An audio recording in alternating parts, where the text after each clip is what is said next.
Hi అండి, నమస్తే. Welcome to our channel. ఈరోజు ఈ వీడియోలో అయితే ఎంతో టేస్టీగా ఉండే క్రిస్పీ మిల్ మేకర్ పకోడాని ఎలా చేసుకోవాలో చూపించేస్తాను. చాలా ఈజీగా ఉంటుంది, బయట కొన్నట్టే ఉంటుంది. ఇన్ని తిన్న బోర్ కొట్టదు, అంత టేస్టీగా ఉంటుంది. మరి చూసేద్దామా ఎలా చేసుకోవాలో.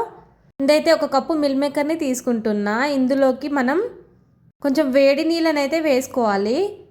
మరీ వేడిగా ఉండకుండా కొంచెం గోరువెచ్చగా ఉంటే సరిపోతుంది. ఇప్పుడు దీనిని ఒక 5-6 నిమిషాలు అలాగే నానబెట్టేసుకుంటే మిల్ మేకర్ అనేటివి మంచిగా నానిపోతాయి. చూడండి ఎంత చక్కగా నానిపోయాయో కదా. ఇప్పుడు వీటిని మనం సపరేట్ చేసుకోవాలి. ఈ మిల్ మేకర్లో ఉండే వాటర్ని కంప్లీట్గా వడగట్టుకొని తీసుకోవాలి. దీంట్లో ఏమైనా డస్ట్ పార్టికల్స్ ఏమైనా ఉన్నా కానీ వెళ్ళిపోతాయి అన్నమాట.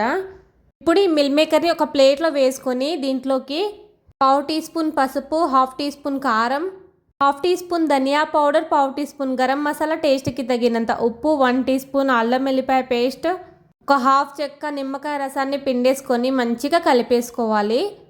స్పైసెస్ అన్నీ మిల్ మేకర్కి మంచిగా తగలాలి. అప్పుడు టేస్ట్ అనేది చాలా అంటే చాలా బాగుంటుంది. ఉప్పు తగ్గింది అనిపిస్తే ఇంకాస్త ఉప్పుని వేసుకోండి. ఈ విధంగా మొత్తం మంచిగా కలిపేసుకోవాలి. ఇప్పుడు దీంట్లోకి 2 స్పూన్ల శనగపిండి వేసుకోవాలి. అదేవిధంగా 2 స్పూన్ల బియ్యం పిండి కూడా వేసుకోండి. ఇప్పుడు కొంచెం కొంచెం వాటర్ని స్ప్రింకిల్ చేసుకుంటూ మొత్తం మంచిగా కలిపేసుకోవాలి. వాటర్ ఎక్కువగా పట్టదు కాబట్టి ఎక్కువ వేసేయొద్దు. మీ మిల్ మేకర్కి ఇవి అనేది కోటింగ్ అవ్వాలి అంతే, మరీ ఎక్కువగా వేయొద్దు. కాబట్టి అంతా కలిసిన తర్వాత ఈ విధంగా ఉండాలి. మిల్ మేకర్ పైన ఇవన్నీ మంచిగా కోటింగ్ అయితే టేస్ట్ అయితే చాలా బాగుంటుంది. ఇలా కలిపేసుకున్న మిల్ మేకర్ని పక్కన పెట్టేసుకుని ఆయిల్ని అయితే హీట్ చేసేసుకోవాలి. వేడి వేడి నూనెలో వీటిని సపరేట్గా వేసుకోవాలి ఒకటొక్కటిగా.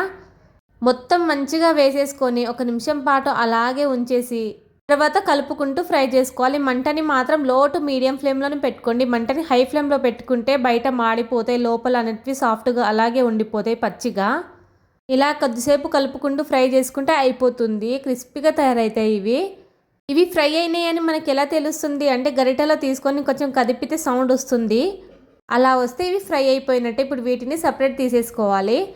ఇదే విధంగా అన్నిటినీ ఫ్రై చేసేసుకోవాలి. ఇదే నూనెలో కరివేపాకుని కూడా ఫ్రై చేసుకోవాలి. ఈ మిల్ మేకర్ పకోడాలో కరివేపాకు ఫ్లేవర్ అనేది చాలా టేస్ట్గా ఉంటుంది. అండ్ కొన్ని పచ్చిమిరపకాయలను కూడా ఫ్రై చేసుకొని వేసుకోవాలి. ఈ మిల్ మేకర్ పకోడా అయితే తయారైపోయింది. చూస్తేనే ఎంత బాగుందో కదా, తింటే ఇంకా టేస్ట్గా ఉంటుంది. మీరు కూడా ఈ మిల్ మేకర్ పకోడాని ఇంట్లో ట్రై చేయండి. వీడియో నచ్చితే లైక్ చేసుకొని సబ్స్క్రైబ్ చేసుకోండి. Thanks for watching.